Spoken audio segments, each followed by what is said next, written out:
Like to hit the ball further? We'll improve the direction of your pivot and you'll do just that. Hi, I'm Jason King for Australian Golf Digest TV. Now what we see at home with a lot of the club golfers is that when they make a backswing, they're doing it in an effort to try to hit the ball further. So through age or ability, we might see golfers that move their body completely level in the effort to make a bigger backswing.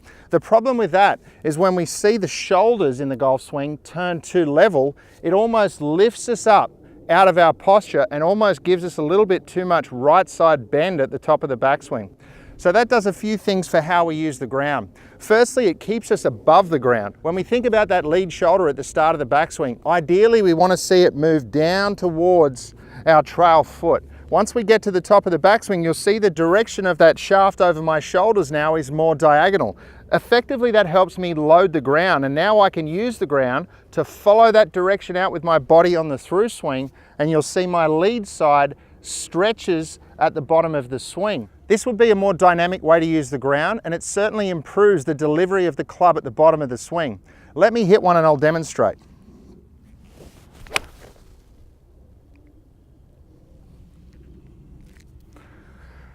So what we see with the club golf is that they move in a completely different way.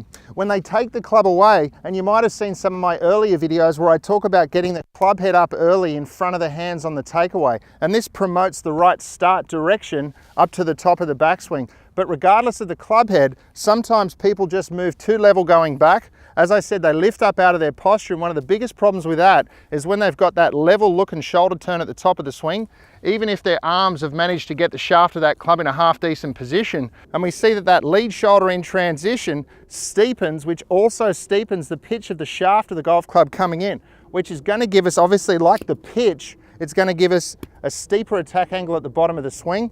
It's also going to give us, in most cases, an outside in path. This is where a lot of complications can happen at that all-important impact with the club. So rather than have that lead side get to its nice long radius at the bottom and be able to have that flat left wrist supporting that club face, what we'd see is that the club golfers coming over the top are almost working into the ground. So now they've got to make an alteration to try to not slam that club into the ground. And that's when we see bent lead arms, we see poor wrist angles, and a lot of faults can happen from there. So to improve how that club lines up at the bottom of the swing, we want to make sure we can get that lead shoulder down at the top of the backswing and let it work back up at the bottom and into the impact area.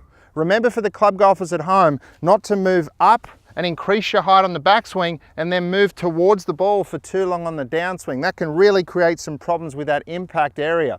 So we want to feel that that lead shoulder can go down on the takeaway and then almost move up on the way through. As we stretch our body, we can extend our arms and we'll be hitting better golf shots in no time.